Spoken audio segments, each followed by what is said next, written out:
कन्हैया सिंहासन पर विराजमान है और एक बहुत सुंदर राजा जिनके पास में धन की तो कहीं कोई कमी है ही नहीं, हो ही नहीं सकती।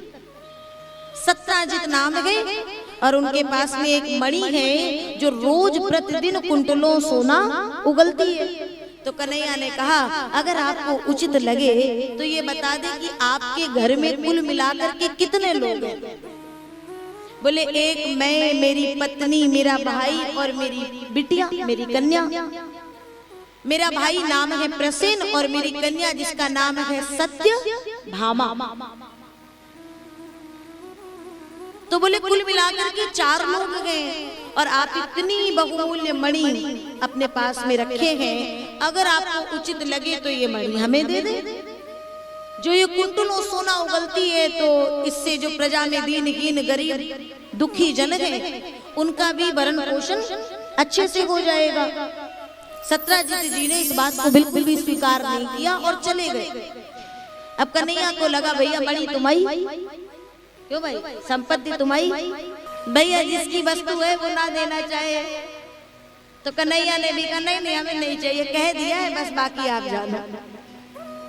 तो जैसे ही सत्राजित चले गए लेकिन उनके भाई प्रसेन वो मणि को धारण करके और शिकार खेलने गए और वहां पे एक सिंह से उनका युद्ध छिड़ गया और युद्ध में प्रसेन मारे गए।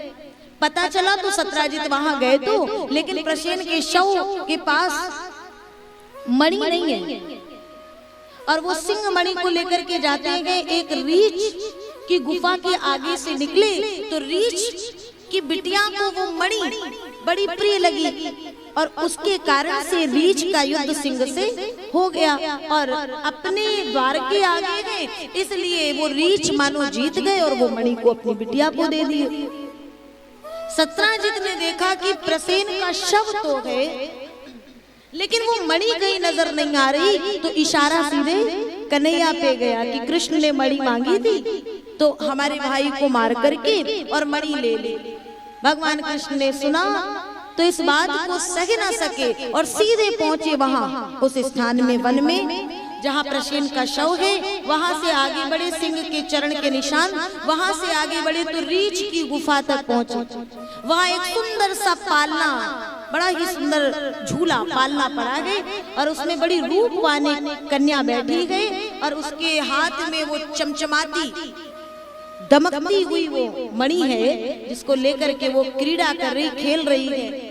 भगवान कृष्ण पहुंचे गए, भगवान ने मणि मांगी है। रीछ कृष्ण को पहचान नहीं पाए और भगवान परात्पर अखिलेश्वर कृष्ण से युद्ध आरंभ कर दिए। और भैया युद्ध में नस नस ढीली हो गई और जैसे ही नस नस ढीली हुई भगवान की मार कौन सह पाएगा। अद्भुत होती है भगवान की मार भी। जामवंत जी हैं, रामावतार के जामवंत जी हैं ये रीछ, कोई साधारण नहीं है। ये कथा क्या बता रही है, हमारे जीवन में जब मोह और आसक्ति बढ़ जाती है, जीवन में जब मोह और आसक्ति बढ़ जाती है तो जामवंत जी जैसे भक्त भी भगवान सामने खड़े हो जाएं तो उनको पहचान नहीं पाते। जामवंत जी ने देखा और भगवान के वास्तविक स्वरूप को देख करके चरणों में गिर के क्षमा याचना किए और कहते हैं प्रभु क्षमा करें, मैंने मणि बिटिया को दे दी है, दान देने के बाद वापस कैसे लूं, इसलिए प्रभु एक काम करो, आप मणि सहित मेरी बेटी को ही स्वीकार कर लीजिए।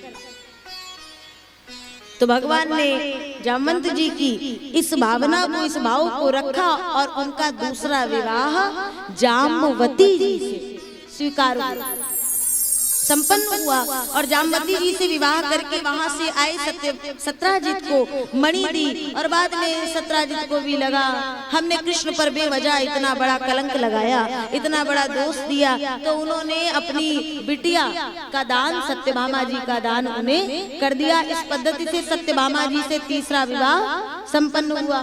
फिर कालिंदी, फिर नागजिति, मित्रवृंदा, लक्ष्मणा, इन समस्त विवाहों की संख्या रुक्मिणी जी को मिला के 8 हुई उसके पश्चात भौमासुर नाम का राजा, जिसने संकल्प कर लिया था कि मैं किसी राज्य में बेटियों को, कन्याओं को रहने नहीं दूंगा, और जो उसका संकल्प था वो व्यासपीठ से स्पष्ट शब्दों में हम नहीं कह सकते हैं। तो उसने संकल्प किया था जब इनकी कन्याएं, ये इनकी संख्याएं 20,000 हो जाएंगी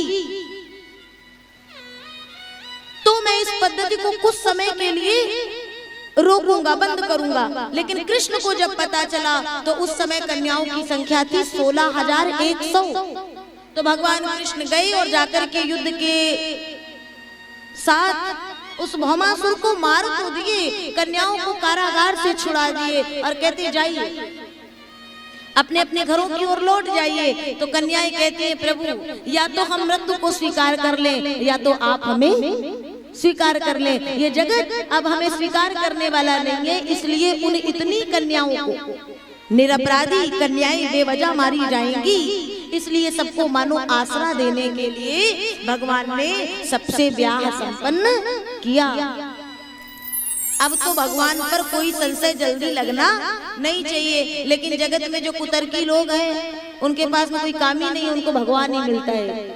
उन्हें अपने को नहीं देख पाते, वो सीधे भगवान पर अटैक करते हैं। मैंने एक भजन सुनाया था ना, गजब का दावा है पापियों का, अजीब जिद पर मचल रहेंगे, उन्हीं से झगड़े पे तुल रहेंगे कि जिनसे त्रैलोक्य पल रहेंगे।